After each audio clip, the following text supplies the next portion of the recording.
রাস্তায় বেরোতে পারলাম না, DN44 দানবের মতো গতি নিয়ে তাড়া করেছে। এসআইআর এর ভয়ে টোটো করে সবাই বাংলাদেশ পালাচ্ছে। কি নাকি দেখতে হবে, এখানে কাশ্মীরের হরিণ বসির হাটে চলে এসছে কি করে ভগবানই জানে। এইসব ব্যাপারে ইনভেস্টিগেশন করতে তোমাদের ব্লগার অভ্রনীল বেরিয়ে পড়ে সুন্দর সেজে গুজে। বাট আমি যখন যাচ্ছিলাম বিট্টুদার বাড়ি থেকে, বিট্টু আমাকে গাড়ি দিয়ে ওড়ানোর চেষ্টা করেছে নিজে।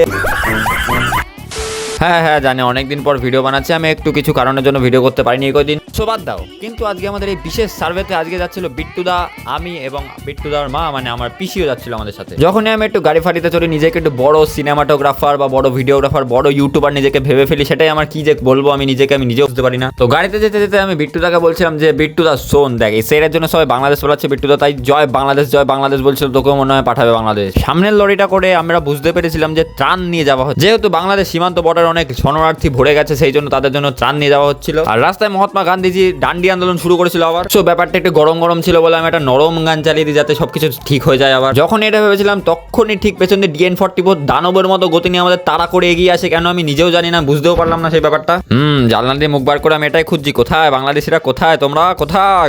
দেখতে দেখতে রাস্তায় আমরা একটা সুন্দর মন্দির দর্শন করতে পারি। যখনই আমরা একটু এগিয়ে বসিরহাটের দিকে প্রবেশ করি, তখন একটা বিরল দৃশ্য দেখতে পাই যে কাশ্মীরের ছাগলরা বসিরহাটে চলে এসছে দৌড়ে, কি করে ভগবানই জানে। এখানে এসেই দেখতে পাই টোটো করে সবাই বাংলাদেশ পালিয়ে যাচ্ছে। কিন্তু টোটোটাই কি সেই যানবাহনটা মেন হতে পারে? কিছুদিন পর হয়তো আমাদের রাজ্যের রাষ্ট্র যানবাহন টোটোকেই করা হবে। তারপর আমরা বসিরহাট থেকে ঘুরে গোবরডাঙ্গায় আসি, কারণ গোবরডাঙ্গা আমাদের কিছু ছিল। তারপর এখানে এসে বুঝতে পারি যে এই পুকুরটা পুরো মালিকানা এই কুকুরটা দোগেশ ভাই নিয়ে রেখে দিয়েছে নিজের কাছে। এখানে ম্যাগনেটিক ফিল্ড বেশি থাকাকালীন গাড়ি অটোমেটিকই চলতে থাকে। অন্ধকার হতেই বিট্টুদা ভূত সেজে ভেবেছিল যে বাংলাদেশে প্রবেশ করবে, বাট সে পারেনি। তারপর আমরা সার্ভের জন্য বাওরের এখানে চলে আসি। বাওরের এখানে ঠান্ডা পড়েছিল, সেজন্য ভেবেছিলাম সব বাংলাদেশের এমনি পালিয়ে গেছে। তো আমি বেশি কিছু না জ্ঞান ঠ্যান দিয়ে আমি একটু জায়গাটাকে দেখাচ্ছিলাম এবং গাড়িটা দেখে একটু ফ্লেক্স করছি, কোনো ব্যাপার নেই সব। আমি এখানে বলছিলাম যে সকাল আসার থেকে কাপেলদের বিকালে আসাই ভালো, কারণ এখানে বিকালবেলা অনেক কিছুই হয়। আসার সময় একটা বিয়ে বাড়ি দেখতে পেয়েই আমি বিট্টুদাকে জিজ্ঞেস করি তোর বিয়েটা কবে হবে, তোর বিয়েটা একটা বিশাল বড় ব্লগ করতে হবে। আসার সময় বাইকওয়ালা একজন গাছের মধ্যে ভূত খুঁজছিল হয়তো, তাই সে গাছের মধ্যে আলো মারছিলেন, রাস্তার মধ্যে না। এখানে আমি দেখতে পাই লরিওয়ালারাও BTS এর ফ্যান। মানে কি বলবো,